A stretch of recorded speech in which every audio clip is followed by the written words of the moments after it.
All right, so we are almost ready.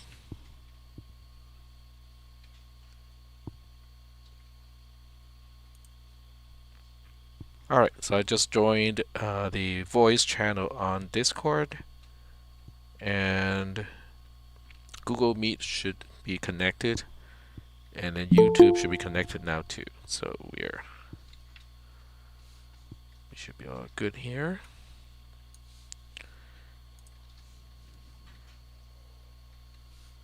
All right.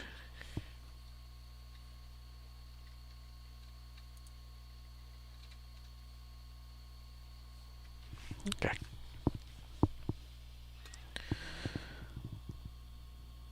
All right, we got about 10 more minutes before we are gonna start.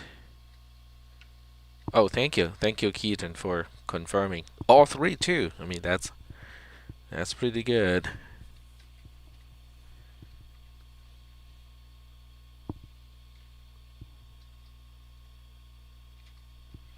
All right, so we got a few people typing, and we do have a lab today. I just looked into the labs here. 10 seconds, not 10 minutes. 10 seconds. No, not 10 minutes. Yeah, 10 seconds. All right, so I might have misspoke. That would be recorded too. There we go. All right, so we're going to get started with today's class with a review of the assignment that was due today, which is the recursive calls assignment, and that's with Fibonacci. So that's the first thing we're going to do. And then what we'll do next is to take a quick look at structures, which we did last semester. I mean, not last semester. I got all my time units wrong. Last week, last Thursday. There we go. Last semester would not be wrong. I actually talked about it last semester too, but no, I meant to say last week. There we go. Okay. Streaming is not on yet. Sorry, I forgot about that. So present. And let me see, where's my OBS? There we go. There we go. So now it should be on. Alright, so the voice was on every single one channel, but then the video was not on Google Meet, which was the only reason why I had to use Google Meet, was because Discord has an upper bound of, I think, 50. And the class size is more than 50 even now, so so just to be safe, it's better to use Google Meet. There are only 30 people on Google Meet, and then on YouTube there was a peak of 4 people, so we basically have at the most 34 people watching the stream, which kind of explains some of the questions that I got throughout the week. Yeah, that kind of explains it. Maybe at some point I should log the people who are actually live, during the presentation of the class. That might be interesting, just information that I would like to know. Okay, so getting back to the recursive call homework assignment. I'm not sure how many people want me to go over it. Yeah, I don't know. I mean, there are 31 people on Google Meet and about 4 people on YouTube. So I have no idea what the rest is doing. But that's okay, because I'm talking to you guys who are here live. So let's go ahead and do the Recursive Lab.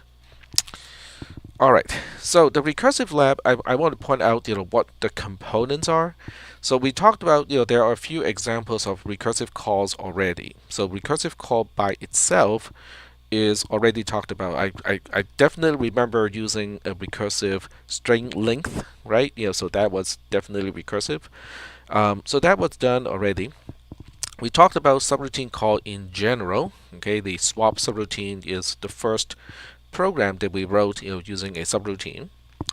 And then the trick that we need to use when we have to combine the return values of two invocations of a subroutine, that was done actually twice. Okay, the first time I did it, that was at the very beginning of when we talked about subroutines returning a value, and then the second time was, I think, last Tuesday or something like that. So we actually double covered that portion of using pushing register A on the stack, and then call the second one, and then pop the return value back to add the two return values. So that was that.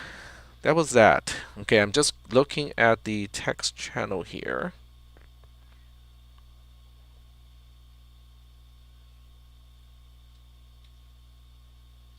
Okay, all right, so it looks like everything is resolved. All right, so what we're going to do is to work on this assignment. Okay, work on the recursive call one. So I'm going to open this in a new tab. And I'm just going to do a preview would do. And we're going to go to the code, which is right here. Okay, so this is the code in assembly, and not in C, and this is the code in assembly. So I'm not too concerned about the code in C. Now, there was a few questions about what the question marks are saying. The question marks are here to represent a value that we can use to test the algorithm. It was spelled out here, and I got a few questions about, so what should we use for instead of the question marks? So the next question is, I guess, a natural question, which is a good one, is what value should we be using to test this recursive call or this recursive implementation of Fibonacci? So the first number I would try would be 0, because 0 is less than 2, so 0 should be returned, and there should be no recursion whatsoever. So I would try 0, I would try 1, okay? So starting with 2, it's going to be recursive, okay? So 2 is not a bad one, because 2 would basically call f of 1, and it would call f of 0, and then add the 2, and then return itself back. So it's definitely more trackable if you use the trace analyzer. Now, when you get to f of 5 or something like that, you might find it kind of difficult to keep track of all the invocations. When are we going to call what parameter or what argument are we passing with which invocation? That is when you want to run this code in GDB. Okay, you just put in the C code, run it in GDB, put a breakpoint right here at the return statement, the only statement in F, and then you look at the argument. Okay, so that way you know how the whole thing is supposed to be called. Now, what if you're asking, but I don't know how many levels, okay, it's being nested. Well, that can be, you can use backtrace. BT in GDB, we talked about this already, okay? BT, it's something that I have already talked about. So you can use BT to keep track of the invocations, like all the different levels of invocation of F, when it's calling itself recursively. So you should be looking at something similar to what you're seeing in GDB when you are running the code in TTP. The only difference is in TTP, things are very small. Okay, so all the addresses are only 8-bit wide instead of 64-bit wide. But otherwise, the relative positions, on the stack should be maintained, and then what argument we push on the stack at what time, that should also be maintained. So that's one way to kind of help to kind of test the program and make sure that it works right. So there we go. So now we're going to work on the assembly code. Okay. And I'm going to go pick up one of my larger terminals. I might have deleted. Oh, there we go. All right. There we go. Yeah, you guys can try, different types of values, because once it works for, 5 or 6, or 4, you should be fairly confident that it will continue to work. The real tricky part is going from 1 to 2, because 0 and 1 are not recursive, and then 2 is recursive. So 2, 3, I would say those are good test cases to have. Once it works for f of 3, I don't see any reason why it would not work for the other values.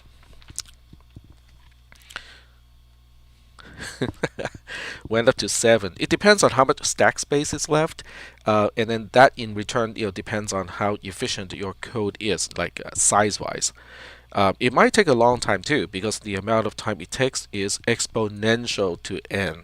So that means when you add 1 to n, when n is increased by 1, it would basically take twice the amount of time to complete. So that's that's one of the things where you will see the trace being really, really long, even though n is just 6 or 7.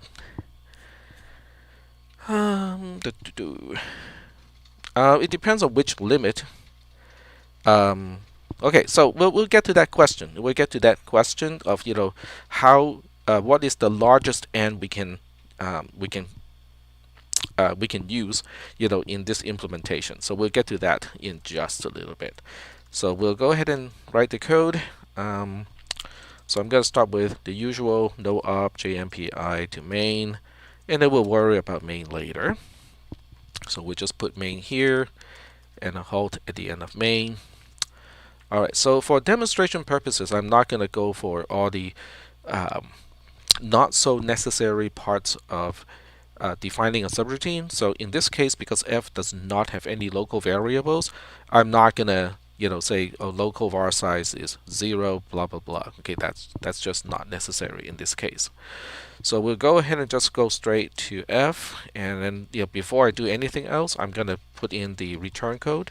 So ldbd increment d, and then jmpb. It's always at the end of a subroutine. At this point, I think everybody should know, what these 3 instructions, what each one does independently, and what they do as a whole. Okay, so that should be something that you should know by now. And then we can now define n, which is you can just make it 1, okay, because if you don't want to deal with return address and all the other stuff, you can just say n is defined to be 1. jmpi,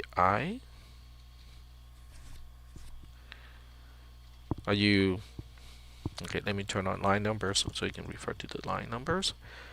It's jmpb, not jmpib.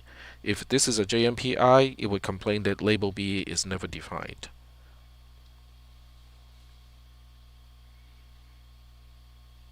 Okay. Alright, so let's go ahead and get started here.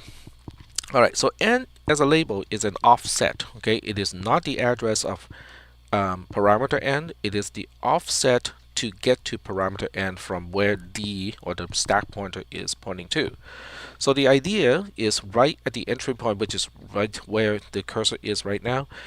The subroutine can assume that the caller has first pushed the argument or arguments, if they are multiple, on the stack, and then it's going to push the return address last. So that means the stack pointer is pointing to the return address right now, and then parameter n is 1 byte above where the stack pointer is pointing to. Alright. Okay, so and I'm just keeping an eye on the text channel here, just to make sure that I'm not missing anything too important. Alright, there we go. Alright, so first thing we need to do is to compare n to 2. So that means we need to get the value of n into a register and then compare that to 2. So that part is not too hard to do. I mean, right now at this point, I think most people recognize this sequence of instructions to get a value of a local variable or a parameter into a register in this case. So now register A has the value of n, and then we want to compare that to 2. Now there's no easy way to compare to 2. You just kind of have to use another register. You put the constant of 2 into another register and then compare A, in this case, to the other register. So I'm going to do the same thing here with B. So now B is 2, n is in A, and now the question is, do we want to compare A to B? In other words, do we want CMP AB, or do we want to have CMP BA? So that is now the question. Because it depends on how you want to structure your branch structure. Okay, so how do you want to do the branching? If you do a CMP AB, we are subtracting 2 from A, and then the JCI in this case will go to the then branch. If you do it the other way, if you do it like BA, then we are subtracting n from 2, which is in some way it's easier, okay? Because if 2 minus n is making a carry or a 0 flag, in both cases we have to go to the else case. Okay, so I'm just going to use it this way. I mean, I know most of you guys are probably using the other one, but I can use this one. So if 2 minus a is a 0, I should not be branching. Wait, okay, let me think about this. 2 minus a, if it's z, okay, I think the other way makes more sense. Because if 2 minus a has a carry, that means a is greater than 2 already. If it's equal to, then it's also at least 2. Okay, that works. So I'm going to put the else label here, JZI also to f else. Okay, there we go. So if I do end up here, okay, so I'm going to put the f else label here, just because, if I don't do this, I'm going to forget to put it over there. And then this is and if. So when it gets to the else case, which is the recursive case, we have to implement the recursive code over here. So I'm going to remind myself, okay, to do recursive case here. Okay. So now the question is, what if I don't go to f else? If I do not get to f else, that means b, which is 2 minus a, does not end up with a carry and does not end up with a 0 either. So that means a is a 0 or a 1. Okay, which is basically, so I'm falling through to the then case in this case. So this is the then case, which means I just need n to be in register A. And if you think about it, n is already in register A. So I really have nothing to do at this point. I can just branch around the else branch and go to f underscore end if, and I'm done with the then case. So now we get to the else case, which is the longer case because we have to deal with the recursion. JLI would not be the right one to use because JLI works for signed comparison, and the C code specifically say the end is unsigned. Now, okay, so there are two questions here. Okay, the first question is it correct? The answer is no. It is not correct to use JLI. The second question is, but will it work in this specific case? And then the answer is yes, but it will work in this specific case. So it is wrong, but not wrong enough that it won't work. All right. Okay, so I'm gonna pause, with the coding, and kind of, run on a tangent for a little bit about, the question of do we care? Okay, in other words, even if the code is not 100% correct, but if it does work, should we care? That is the question. So I'm going to give you a story. I'm going to tell you a story. Many years ago, I worked at a when I'm done with this story, you will know, what I think is the answer. So many years ago, I worked at a embedded system company, and at the time, we were using a Z180 processor. Look it up; it's a very archaic, ancient, architecture, but we were using that for single board computers. And we were I was the guy maintaining basically all the software, the compiler, firmware, and all that stuff. But the team, included other people too. So and there was one part in the manual that says when we are using, there are two 8-bit locations, as input-output locations, but which one you update first is significant. If you update this one first and versus update the other one first, it is actually significant. And the person who wrote that piece of code did not observe that convention, and he used the wrong order. Now, just because the wrong order was used does not mean it is automatically going to crash the program, or it's automatically going to do something that is not expected. So that bug was latent for many years until that person has already resigned from his position. He moved to the Bay Area, and then one day, the company got a new batch of processors, and then we loaded exactly the same firmware onto the new batch of processors, and guess what? It doesn't work anymore. The firmware just crashed. It could not run at all.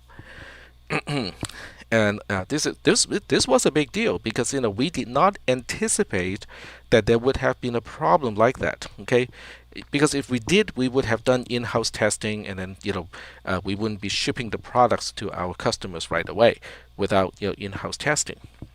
So a bunch of customers got the board, and it would not start up, it would not boot, basically. And so we were under a lot of pressure to fix the problem. So I'm gonna skip over what the marketing manager did, and what I did, and what the sales manager did. But the bottom line was, it was just one single thing. It was the ordering of how two registers got updated. And the problem never showed up before because the old process, they were using larger transistors. So the overall delay, it basically using the wrong order of the transistors led to a race condition. You can look up the term race condition. So it generated a race condition. So in the case of a race condition, how long it takes for the multiple path to get to the same point, that timing becomes really critical, because it's basically just a question of who gets to the finish line first, and that will determine the outcome. So the older chips were using larger transistors, and then the new chips were using a different process. So the transistors were smaller. Okay, there is still exactly the same design, just shrunk. Okay, but it changed the timing enough that the code did not work anymore, because it changed the who is winning the race in this scenario. So that's the example I have to give in the context of, in the case of well, the code is not right, but it does work. Is that okay, or do we have to pay attention and go like, well, even though it seems to work, we should probably still fix it, because there's no telling when the code may be utilized in a context where the bug is going to show up. So there you go, a very long answer to a short question. It took me about 3 days, Victor. It took me about 3 days to find that bug, because there was no easy way to do it. This is back in the really old days, and when you're debugging the firmware of an embedded system like a single board computer, the only tool I had was like a few LEDs to tell me whether the code got to a certain point or not.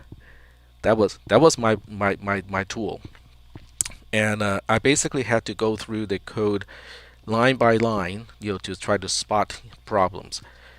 So that was interesting. That was interesting. Definitely one of those high pressure, what most people would consider as a high pressure situation. I did not think so, because okay, fine. I'm gonna go back and talk about the sales and marketing manager and myself. So the marketing manager, who was a ex-quarterback for the Aggies, UC Davis Aggies, was just he was impatient. He just kept asking me, so when is it going to be done? When is it going to be done? And me being me, I gave him the best possible answer that I could think of. And I said, well, it'll be done when it's done. And he basically blew up. Um, and then the sales manager had to step in and intervene and say, hey Dan, if you keep bugging tech, it would just it would just take longer. He's already working as quickly as he can. So so that was funny. That was really kind of interesting. Anyway,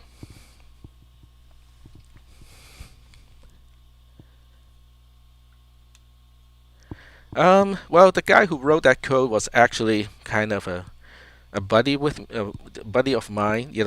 Not buddy, but we are on friendly terms. So everybody can make a mistake, and he basically just kind of made that mistake. um, to me, it was actually fun because it was kind of like a puzzle for me to solve. So it wasn't too stressful for me, but it was stressful for the marketing manager. The sales manager surprisingly was going like, well, I mean, if it takes however long it takes, it's gonna take that long. I mean, there's just no shortcut to do it. So anyway, so that kind of answers the question of whether JLI is okay or not. So let me just put it back into the right context. So the answer is this really needs to be a JCI and not a JLI. But in the context of this particular program, because of the range of value that we can actually use, it doesn't make that much of a difference, okay? Because we can only go from 0 to about 7 or 8, right?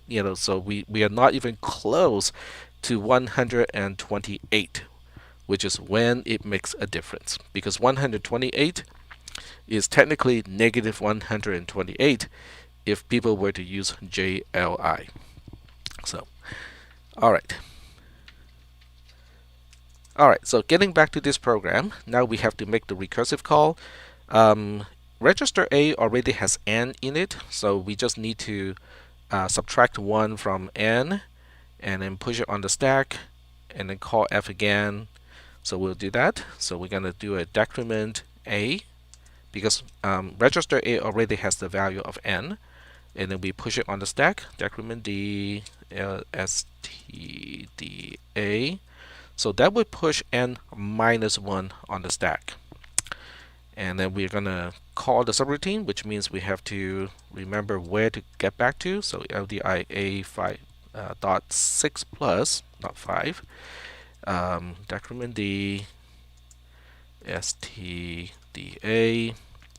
and then a jmpi to f. And then when we get back, we have to deallocate the parameter that's sitting on the stack. So we're going to do it increment D. So now the stack is balanced, and the return value of f of n minus 1 is in register A, and we're going to have to push it on the stack. Okay, so we're going to push that on the stack, which means we have to decrement D again, and then stda.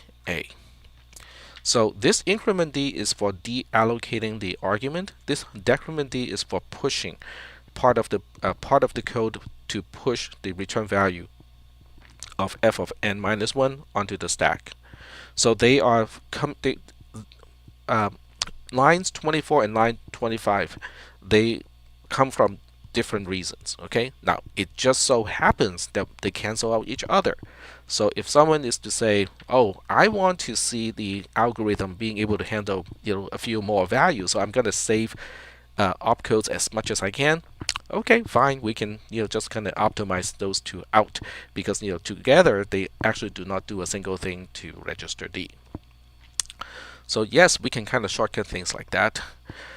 All right. So now we have to do the we have to call f with n minus 2. Now this is also a little bit tricky because at this point n is no longer, or argument n is not really quite at 1 byte away from where the stack pointer is pointing to, because the stack pointer is just went 1 location lower because we just pushed the return value of f of n minus 1 on the stack. So that means when we adjust the offset to n, we have to remember to add 1 to it now.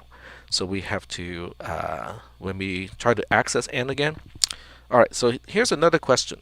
The other question is, can we rely on the value on the stack and say that that's already n minus 1, so we just have to subtract or decrement one more time, and that will become n minus 2. Let me just do that code, and then we'll critique that code. Okay. All right. So I'm going to do the first approach, and I'm going to erase this later. Okay. So this is going to be just an illustration of, yeah, it might work, but don't count on it. Okay.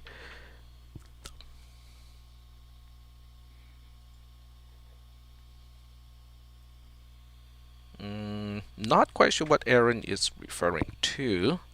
So instead of having jumpy at line 14, Uh-huh. have it say at line 25, and then put the end if section above the else section. You So mean to jump before line 11?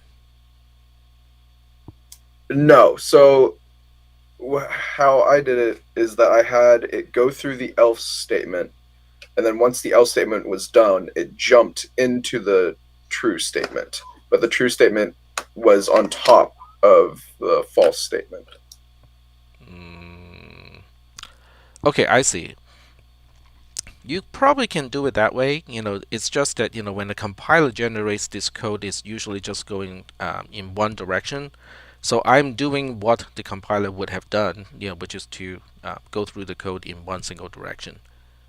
But since if you're manually programming this, you can obviously just kind of make the code jump around in any direction. So as long as the logic is right, yes, you can do it that way. All right. Okay. Okay. All right. So I'm going to show you the code that is not really correct, even though it seems right. Okay. So it is going to be we'll do LDBD. Okay. So this is B is supposed to have n minus 1 at this point, because we are basically accessing the argument that is still sitting on the stack, which was n minus 1. So and then we do something like that. Okay, so we say and then this is basically equivalent of pushing the return value of f of n minus 1. And then with this trick, okay, now we have register b being n minus 1. We can decrement b, so that b is now n minus 2. Then we can just push it, right? So we'll decrement d, stdb, and then do the regular call thing. Okay, so this code, okay, depending on a few factors, this code is not wrong given the way that I implement the subroutine f. So it is not wrong. Okay. However, it is not guaranteed to work, because when I use code like this, I am counting on the subroutine f not changing the argument, not changing the parameter n. So now the question is, well, if somebody decides, I'm going to implement Fibonacci in a very weird way, and I am actually going to, change the parameter n, that can happen, right? So if parameter n is changed, by the time I get back to the caller, the argument that is sitting on the stack would have been changed already. So the assumption that the argument remains as n minus 1 is invalid. That assumption cannot really be made. Now, the only way, or the only time when you can say, but I think in certain cases we can make that assumption. The only time you can make that assumption is the parameter has a const in front of it.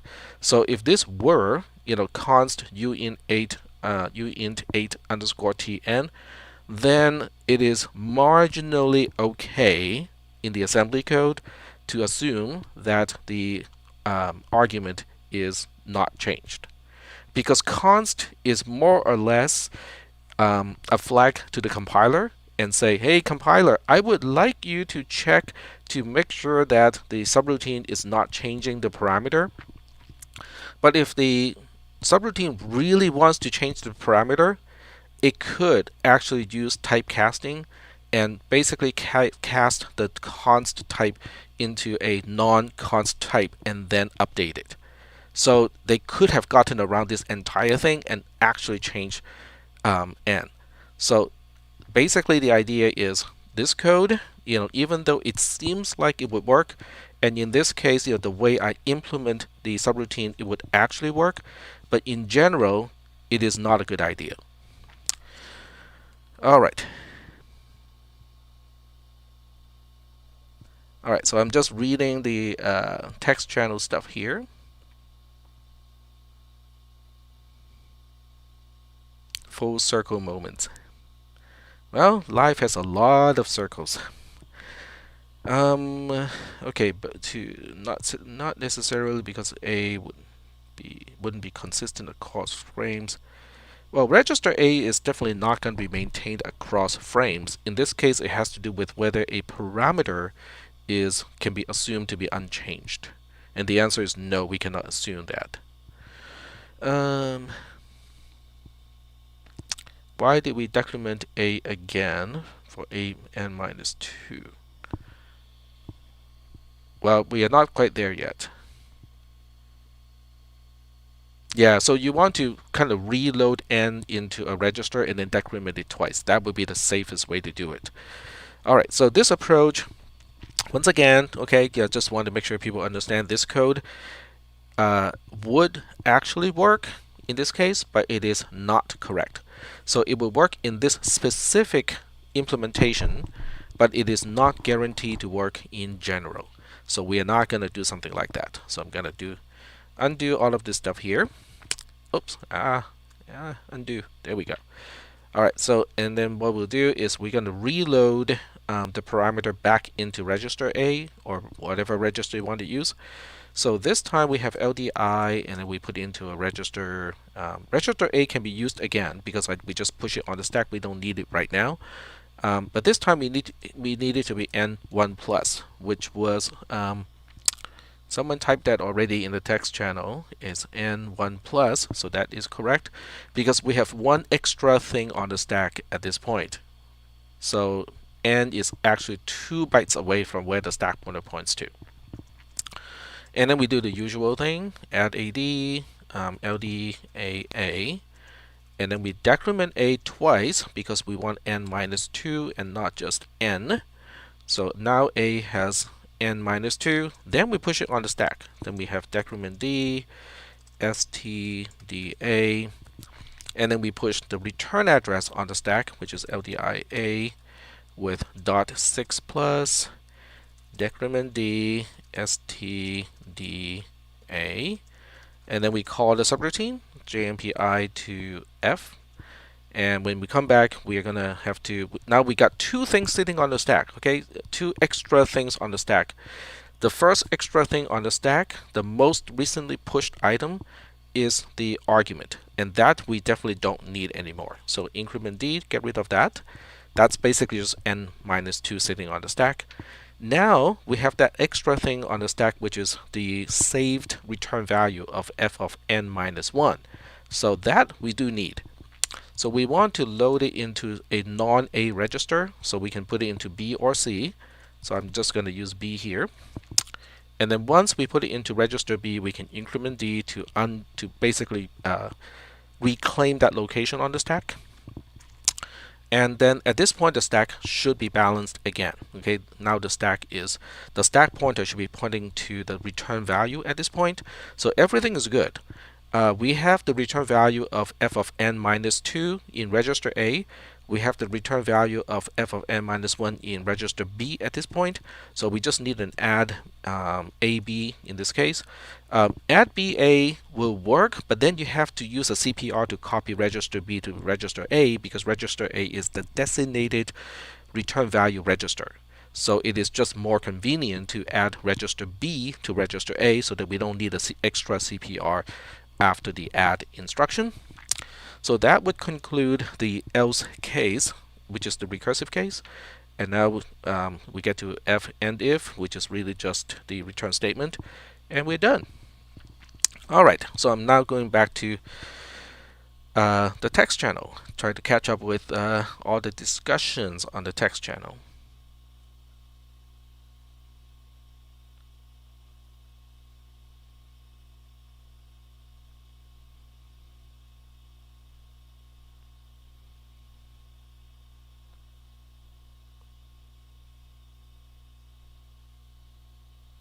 Okay. Well, so a few tricks are needed in this particular program to do it 100% correctly.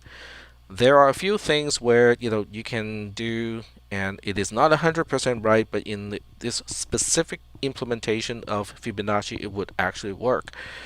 So it's kind of important to understand, whether it is 100% right or not. All right, so we are now getting back to main.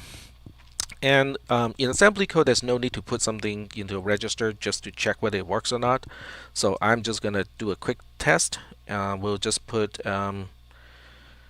well, it depends on how brave I feel. Okay, if I feel kind of timid and go like, no, I'm not really confident of my code, then I would use 0 to test it first. Okay, so I would try 0 first. If 0 works, I'll try 1. If 1 works, then I'll try 2. Now, on the other hand, if I go like, well, I'm unreasonably confident of my own coding skill, and I'm just thinking that it probably will work, then you can put something like 3 into it and see if it works. Okay, so we'll give it a try, right? Oh, we have to initialize the stack pointer. Not technically speaking, but it's always a good idea to initialize it. So we push that on the stack, and then we push the return address on the stack, .6 plus decrement d stda, and then we call the subroutine jmpi to f, and then when we get back, we increment d to get rid of the argument, and now the stack pointer should be balanced again, and we get to the halt instruction. All right. So I'm catching up with the text channel right now.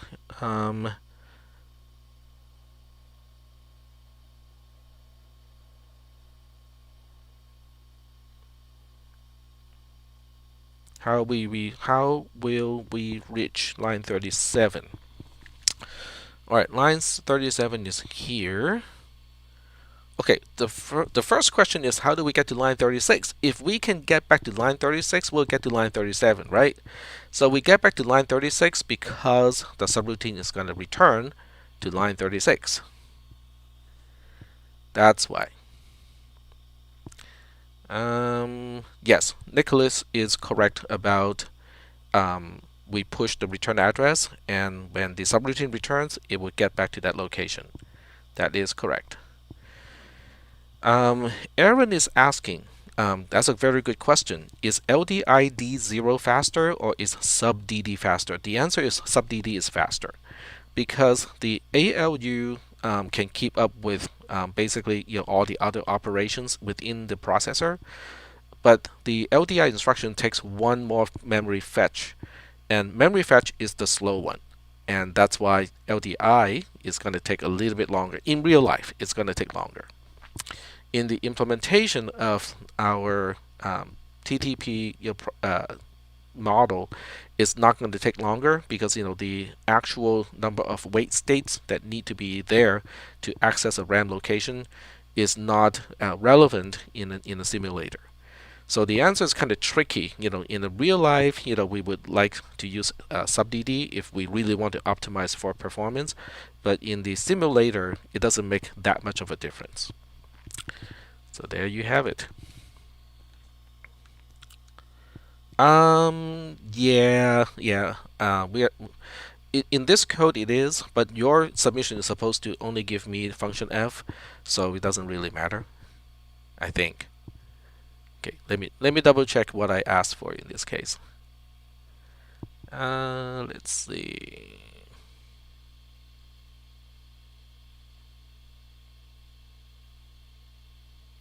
I suppose you have to implement the other one too, so I'll do the same.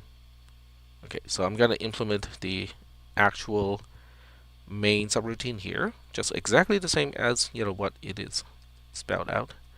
All right, so I'm gonna do that. So in that case, I do have a local variable x. So x is going to be where the stack pointer points to. And then now main has one single local var. So local var size is going to be x1 plus. And with that, I have to allocate for it, which means I have to do a LDIB main underscore local var size, subtract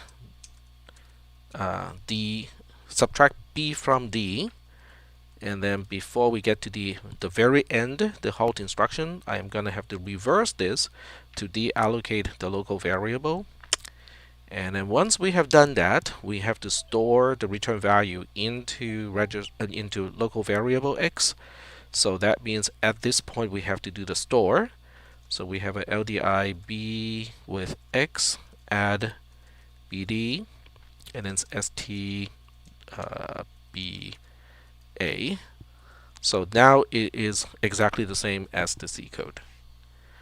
Okay, let's see. Line 50 needs to move up. Line 50 is right here. Yep, okay. Yep, that is indeed the case, because otherwise the program is not going to work, because we have set up all the stack thing and then we just reset it back to, yeah, the wrong place. There we go. Thank you. Okay, so we'll now give it a try and see whether it works or not.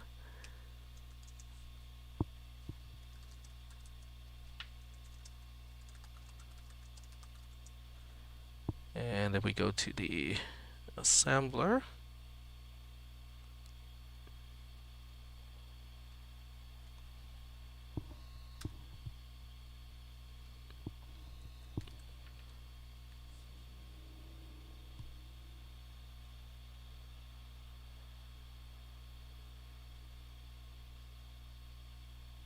There we go.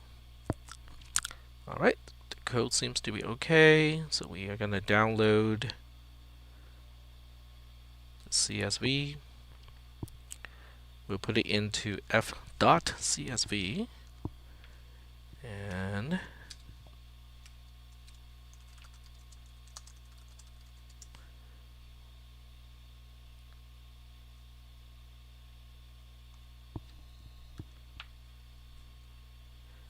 this is f.csv, and then we'll pipe or redirect the output to f.tsv. And once again, if you run into an infinite loop, on last Thursday I illustrated in a video of how to catch or how to get out of an infinite loop. Then you can get at least a trace, and then within the trace, it will be kind of obvious, where you will see the loop structure, of getting back to the same location, getting back to the same location, getting back to the same location. So that's how you can get the trace corresponding to an infinite loop, and then by analyzing the trace, you will be able to find out, which code section is in the loop. And then hopefully you will find the condition that is responsible. Sometimes it's not a condition, sometimes it has to do with the stack, but at least you will find out, why it is kind of caught in a loop. Alright, so we're going to upload the TSV. It's called f.tsv. There we go. And then replace tab, do not convert.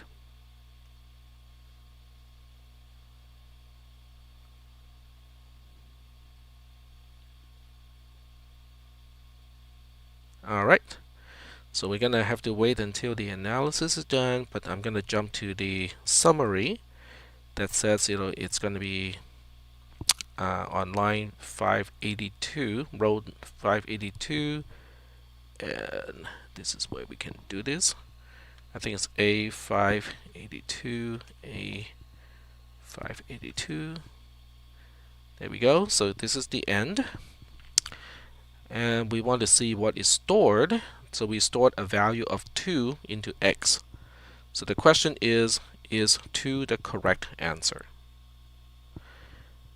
Oh, Aaron is asking the question about what this cell is about. This cell is just counting the number of lines or number of rows in the analysis tab. So it counts, it basically tells me where the end is. It's a very quick way to get to the last row that matters. So it's kind of handy. Yep, that it is. All right. So now the question is f of 3 2? Using the definition that we use in this case. So to do that, let me just gonna use a notepad here, and I can put it inside the ASM file. So we'll say f of 0 is 0. That's that's the non-recursive, one of the non-recursive cases. So f of 1 is 1, which is also non-recursive. F of 2 is f of 1. Oops. F of 1 plus f of 2, f of 0, and that is 1 plus 0, which is 1. Oops. And then f of 3 is f of 2 plus f of 1, but we just figure out f of 2 is just 1, and then we also know f of 1 is 1, so 1 plus 1 is 2. So the answer is consistent with what it is supposed to return. So there we have it.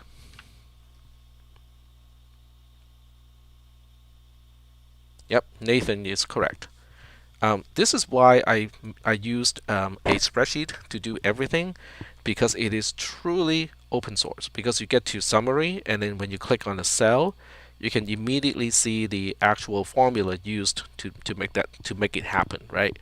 The trace analyzer is hiding sheet 2, which is actually doing all the heavy lifting. So if you go to sheet 2, using the hamburger thing, well, it's I'm gonna call this the Big Mac thing, because it has more layers than a hamburger.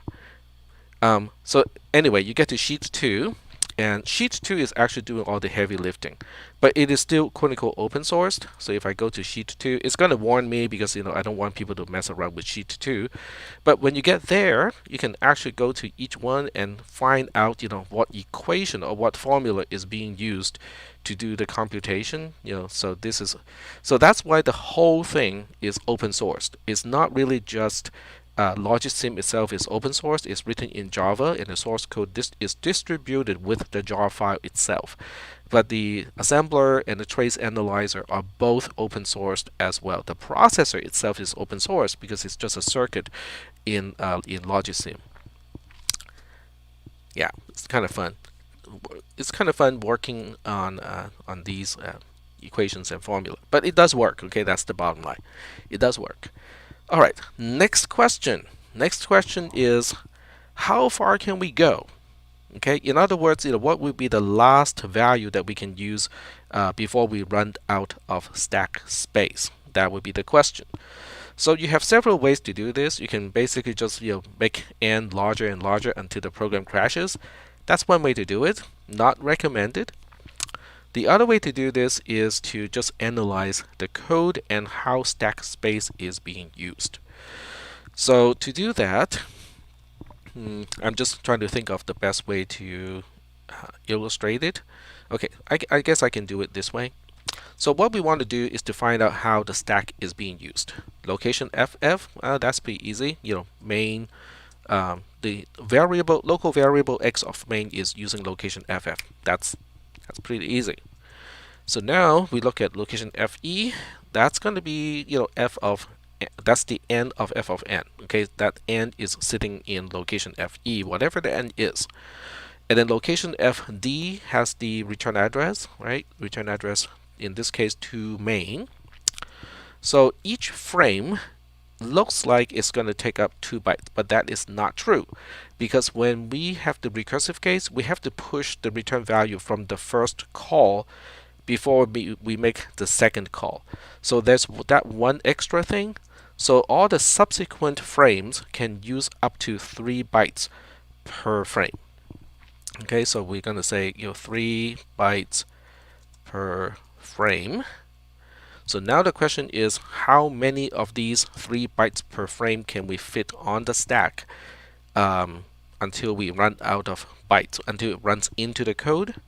So to answer that question, we have to go to the assembler and go to the assemble tab and just look up, what is the last location being used. So the last location used is location 45 in hexadecimal or 68 in decimal. So now we do the math, right? So we go back and do the math. All right, so let me see how I should do this. I'll just go ahead and do it here. Okay, BC is a command line, calculator. So we'll say we got 256 bytes to begin with, and the program takes up 70 bytes. Okay, minus 70. And you guys go like, but Tech, we saw 69. Why is it 70? Because location 0 is used, right? So we are counting from 0. So if we want to know how many bytes are left available, we have to include location 0 as being used. And that's why we have actually used up 70 bytes, not 69. Alright, so we have 196 bytes left. That's a lot. That is a lot, okay? Alright, so within this much, 1 is used by local variable x of main, so we have 185 bytes left. And then the first frame is going to take up 2 bytes, and then all the subsequent frames can use up to 3 bytes, but that's only for the second call, right? So we have, let me see, how should I do this math? Okay, we have to subtract that 2 because it's an exception situation, and then we have 183 divided by 3 is, well, the floor of that is 61, which is all I really care.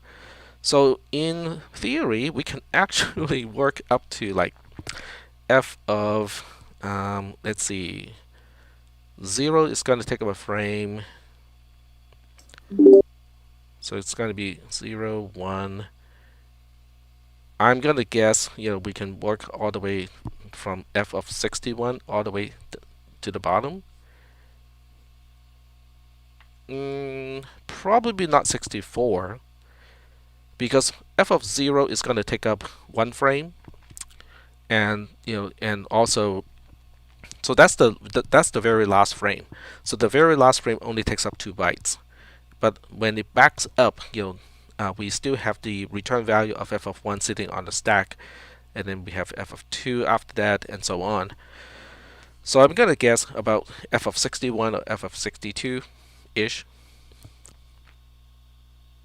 Yeah, let's spend the rest of the time just let the program to do it. I see. Yeah.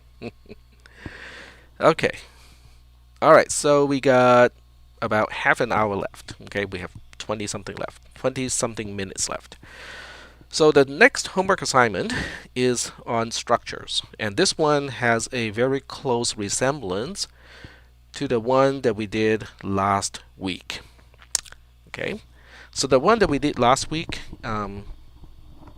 sure. Hold on a second, I can do that. Oh, right. I'm using the wrong tab. There we go. So we can do a zip, f.zip, f. The C code, I never wrote it here, so it's really just the assembly file. Oh, well, in that case, I might as well just upload the TTP-ASM. Oh, okay, thank you. Because f of 13 is the last value that will fit into 8 bits. Anything larger, we will need more than 8 bits to store.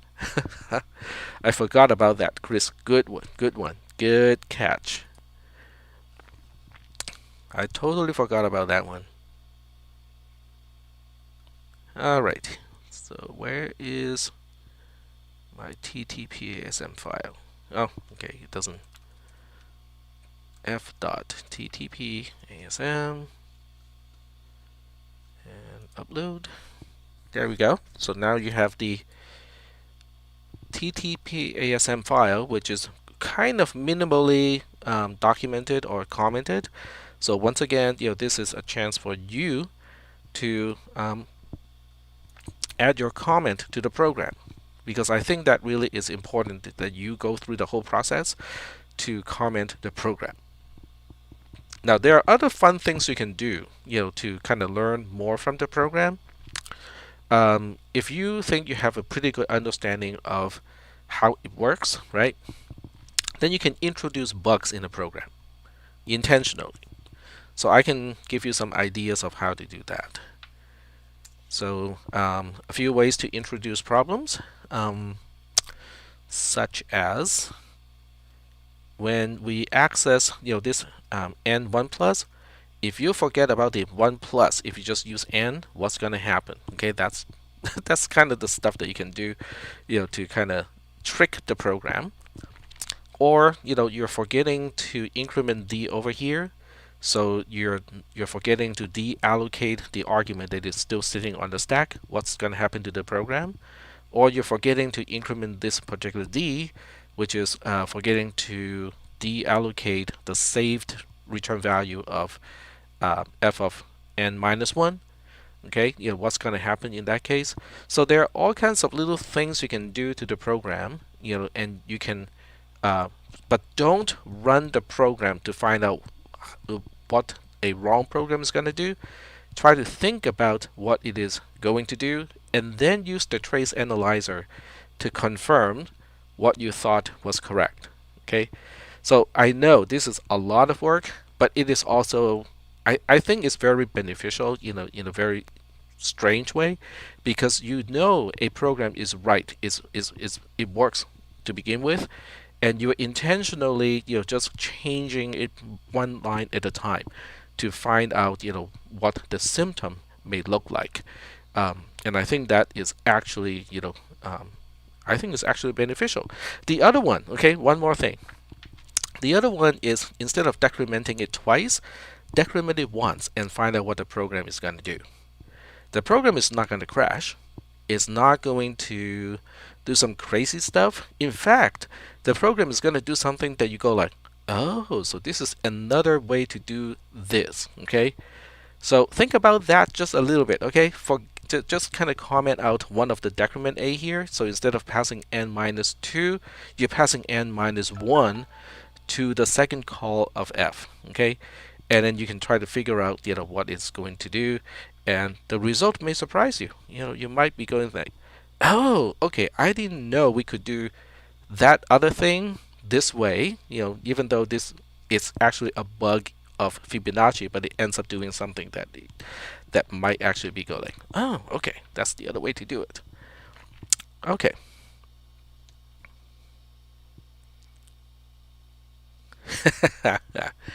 And this is not the worst. Okay, this is not nearly the lowest level type of programming. The lowest level type of programming is without the assembler. So you're going to have to manually assemble everything, count all the locations. There are no such thing as labels, so you are going to have to count everything.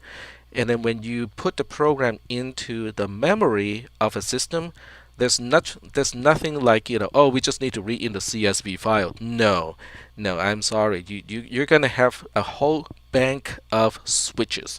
So the first thing you do is you use a bank of switches to select the location, the actual address of where that byte is going into, and then you have a whole bunch of other switches to specify the actual byte that you want to store into that location.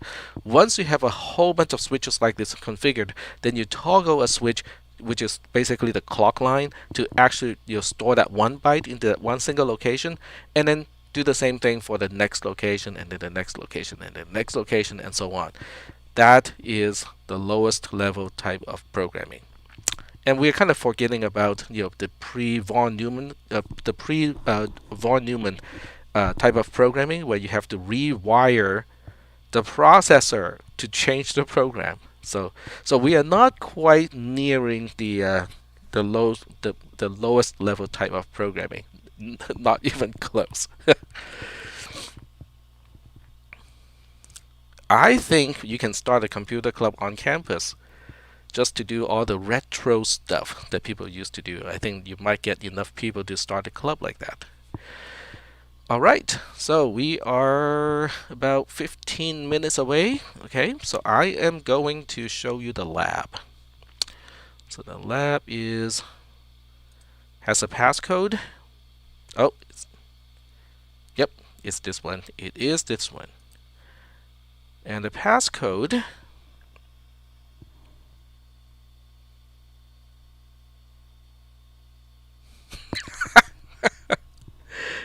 oh, okay. I have not read it. Yes, Chris, that's what I'm talking about. The Altair 8. What is the model number? Is it 680? Yes, the Altair. Now that's the stuff. That is the stuff, man. The passcode is Constructicon for this lab. So I'm going to type it in the text channel and pin it. Constructicon. There we go. And I'm going to pin it. Yeah, so when people ask me about the passcode, the access code to a lab, like almost a week after, I kind of know those people probably did not attend the lecture. Yeah.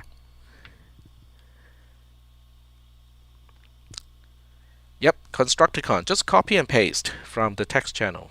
It's safer that way. So, what is this about? Okay, so Constructicon is about implementing a subroutine written in C, and you're supposed to write it in TTP-ASM. So people might be thinking, but this is what we have been doing, for some time already. But this one is a little bit different. So I'm going to show you what I mean by that. I'm going to show you the first program, the program that's written in C first. It is called traverse SLL.C. SLL stands for Singly Linked List. And yes, I know some of you are cringing because you just dealt with this sort of stuff in CISP310. But in this class, I'm not asking you to write the C code. I'm asking you to translate the C code into assembly code, which is an entirely different kind of thing, as opposed to, okay, we want to implement a doubly linked list and you're supposed to write all the subroutines. Nope, I'm going to give you the C subroutine. You just need to translate that into assembly. Yes, yes, Grant, they are indeed from, I think the original Transformers had it, and then in various revisions or later versions of Transformers, they also had the Constructicons.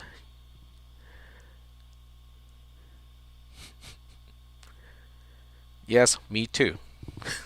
Don't worry, me too. Hey, they're still making Transformer movies, right? Just not really the same as the original Transformers.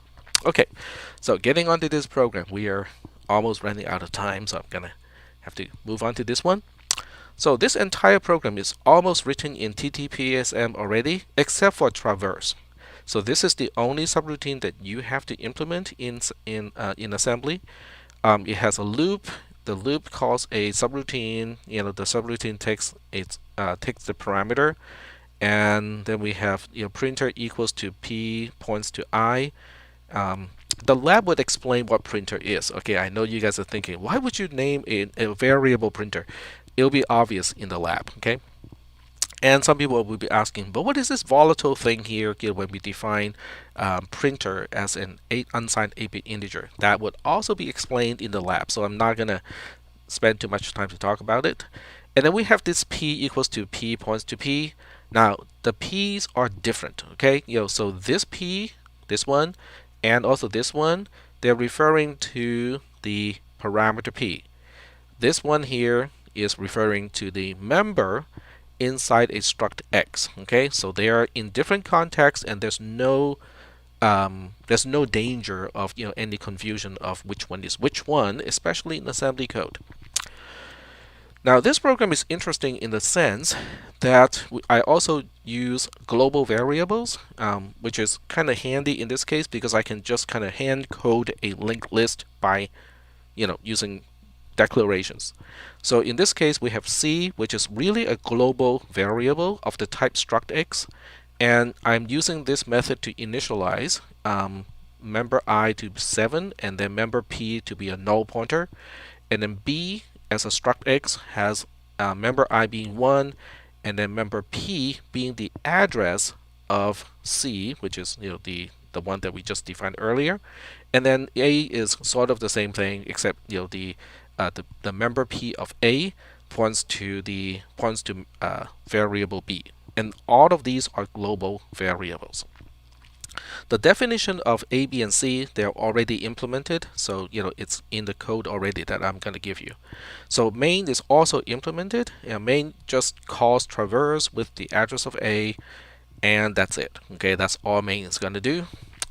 So now we can take a look at traverse.ttp-asm, which is the partial assembly code that I'm giving you. So the first thing is you need to make sure that you reference x_i, x_p to access the members of a struct X. Okay, so don't make assumptions in your function, because when I grade your submission, I can potentially change the structure of X and reorder things, introduce new items and whatnot. But as long as there's still a member I and there's still a member P, your code should continue to work. Okay, so make sure that you reference these label definitions correctly in your own code. So this is how global variables are defined. Okay, we are just making a label because it is in the same space as the code itself.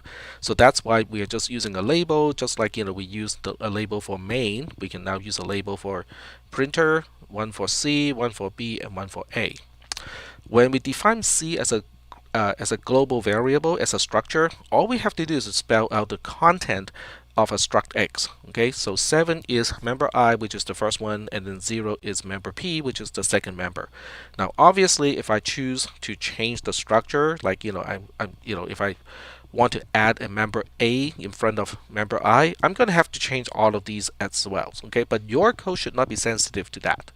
So as long as I make the definition of x_i, x_p, x_size, and make those consistent with the way I declare A, B, and C, your code should continue to work. This is cond. Okay, so the condition function at this point, as it is just checking whether P is null or not. That is the only thing it checks. But there's no guarantee of what cond is going to check when I grade your submission.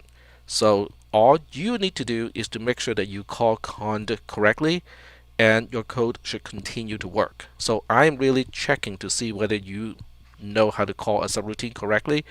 And then main is going to call your subroutine.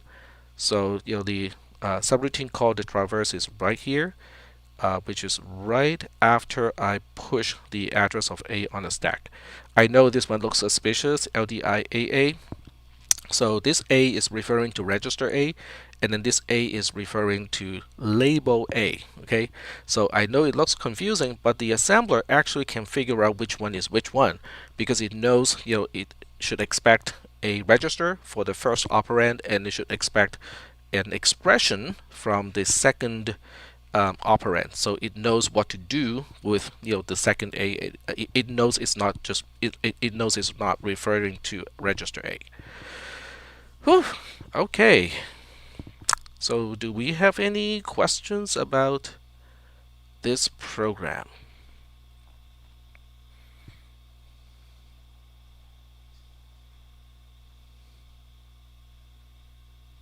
All right. Doesn't seem like we have any questions. Okay, so now the question is, how do we get started with this assignment? This seems kind of difficult, and I'm only giving you guys 2 days to do it. So this one is due on Thursday. But there's a reason why it's due on Thursday, because we have actually done this already. For the most part, we have done it already last Thursday. Okay, so last Thursday, I presented a weird infinite loop, and it has exactly this. Okay, it has exactly P gets the member P of the structure that P is pointing to.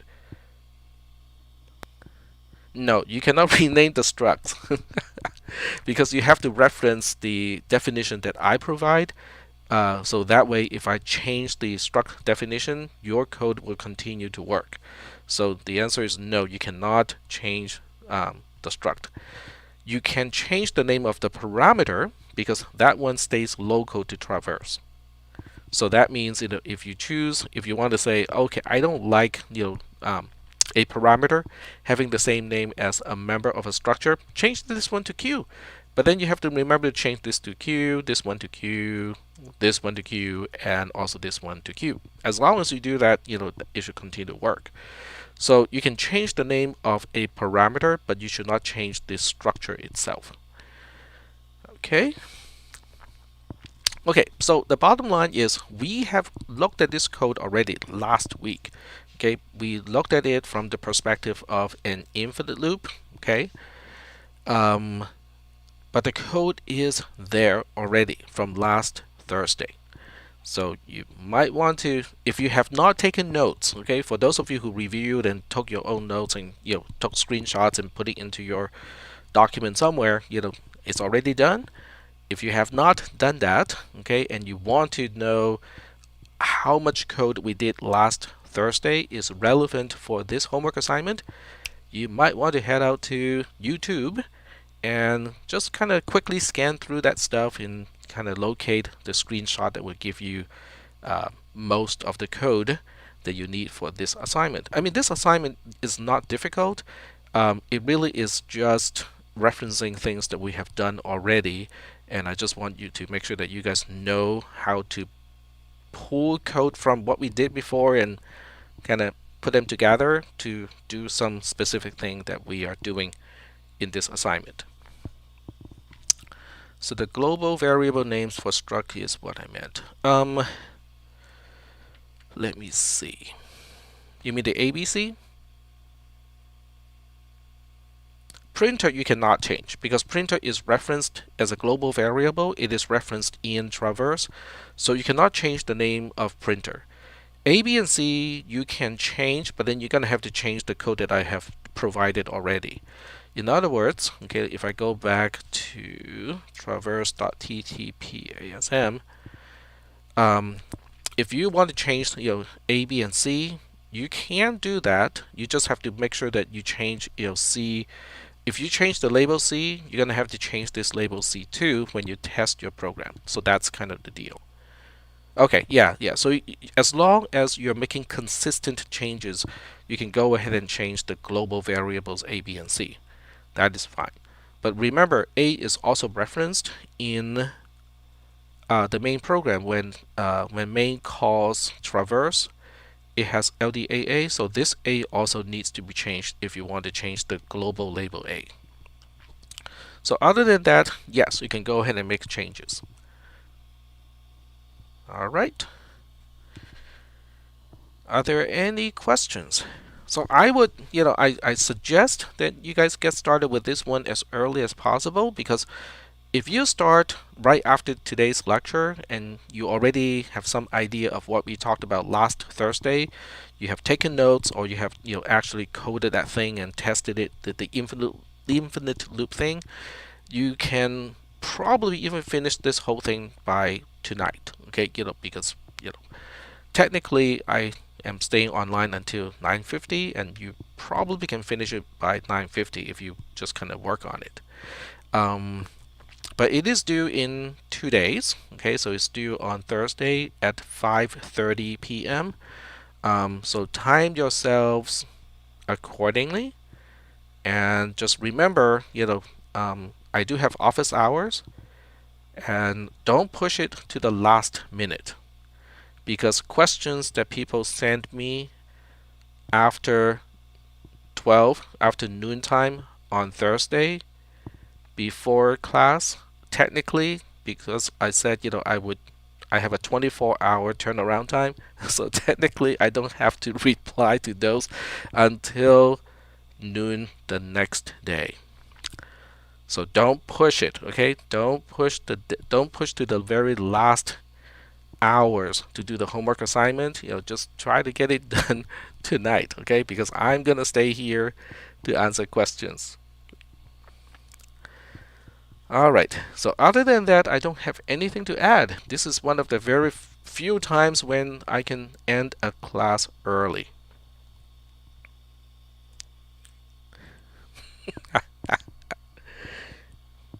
Now you want to use the office hour on Thursday is the last chance people can ask me a question and get an answer before the following day, before the homework assignment is actually due.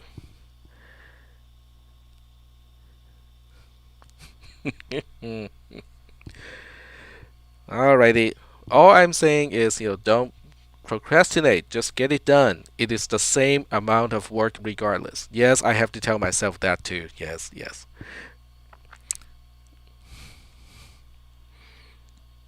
Alrighty. So it looks like we are done for the lecture. I'm just gonna.